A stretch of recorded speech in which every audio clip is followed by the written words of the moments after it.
New to e-commerce business? Just starting out and wanting to source products, but apprehensive about how to do it the right way and avoid the pitfalls?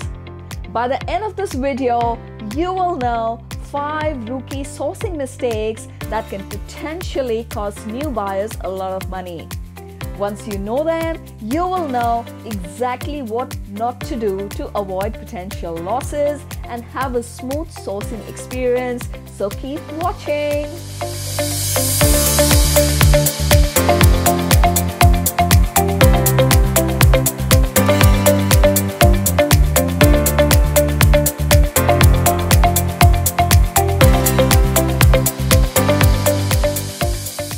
Hey guys, if you don't know me yet, I am Kirti. I welcome you to my YouTube channel where I share best sourcing advice.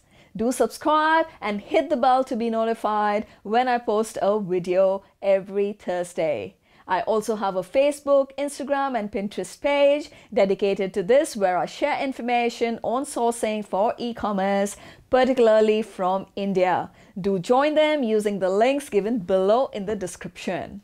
Sourcing and importing goods from another country is a continuous learning process. But if you know what you need to be careful about, you can avoid making those costly mistakes and save yourself from learning those lessons the hard way.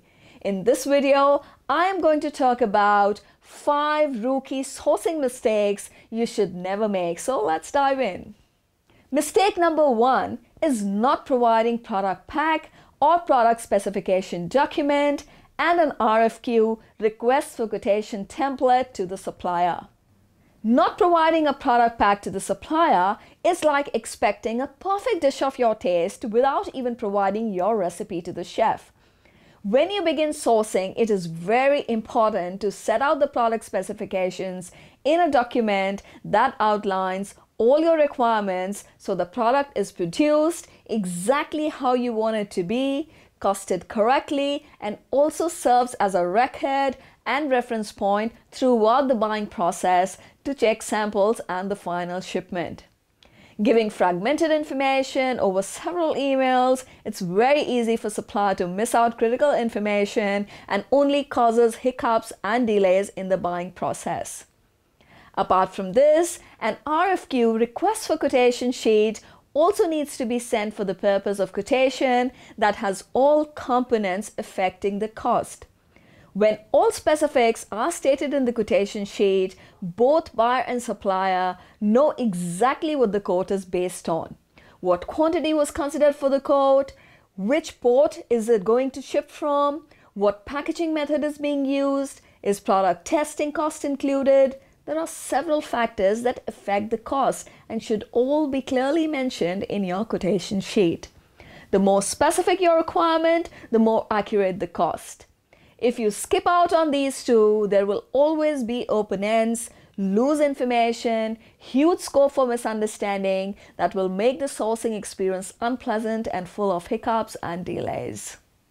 Mistake number 2 is not knowing the product safety and compliance requirements of your country. Buying a product that in a way doesn't conform to the safety and compliance requirements, as well as not having the supporting documentation, can land your shipment into trouble. To give you a basic example, having a care label stating care instructions, composition and country of origin is mandatory on a clothing and textile product in most countries. Not conforming to this requirement would mean the product would be stuck at customs, your shipment jeopardized, and you might need to pay penalties on top of it. You can face a similar situation if you're shipping wooden products, for example, and have not arranged a fumigation certificate for clearance purpose at the port. So make sure you have complete knowledge of the product requirements in your country, have the goods produced and shipped accordingly so you don't end up risking your investment. Before we move further, do comment below and give me a yes if you have imported goods in the past and what is it that you could have avoided or done in a different way for better sourcing experience. Mistake number 3 is not calculating the landed cost correctly with correct estimate of freight cost and duty percentage applicable on your product. The product buy cost is only one part of your buying expense. However, by the time it arrives at your warehouse, there will be several other costs that you will incur on the way. Choosing the right, most economical shipping method, getting a close estimate of total freight cost, finding out the duty and tariff percentage applicable to your product in your import country is very important. So factor in the associated costs in your costing so you don't get a rude shock when goods arrive and you see a huge bill destroying your profit. This is something you need to do even before you decide to buy a product and send out the order to the supplier.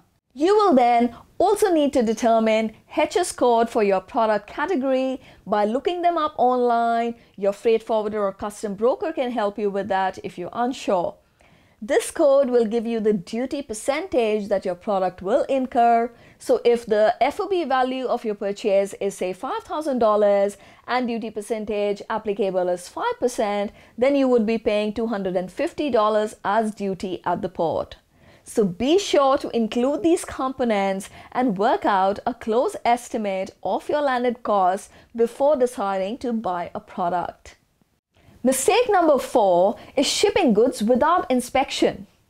Imagine a scenario where you have bought some metal tables and when the goods arrive in your warehouse, they have arrived with rusted portions as well as with uneven finish and dents. Now the goods are in your warehouse, payment already made to the supplier, you will be left to fix the issue at your end. And in this particular case, the goods will be totally unfit for sale and no way to rectify the issues.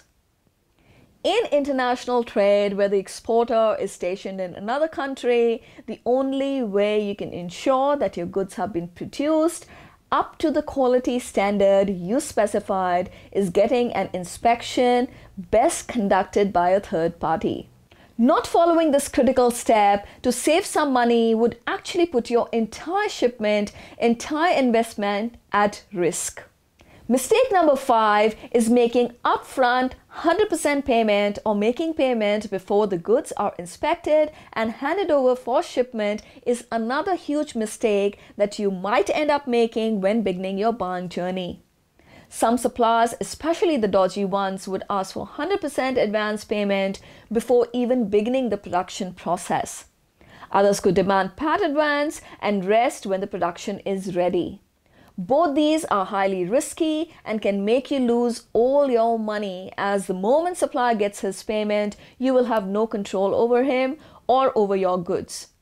In worst case scenario, you don't get your goods, and if you do, there's a huge possibility of you discovering a problem with the product, and with payment already made, you won't be able to get supplier to fix the issues. So never agree to such payment terms. The earliest you should be making complete payment in case you have paid part advance is after the goods are inspected, cleared from your end and handed over at the port by the supplier for shipment, or when bill of lading is provided to you. Did this video help you? Let me know in the comment section below. I would love to have a chat with you after this video. If you're really keen to source from India and would like to know about what exactly you can source, I have written a guide on the product categories and top hot products you can source from India. Do go ahead and grab the guide using the link in the description. Also, if you want to join a community of people just like you, I have a Facebook, Instagram, Pinterest page where I share sourcing advice to help e-commerce entrepreneurs. Do join them using the link given below. If you like the video, hit that like button and be sure to subscribe and share with your friends. I'll see you soon in the next video.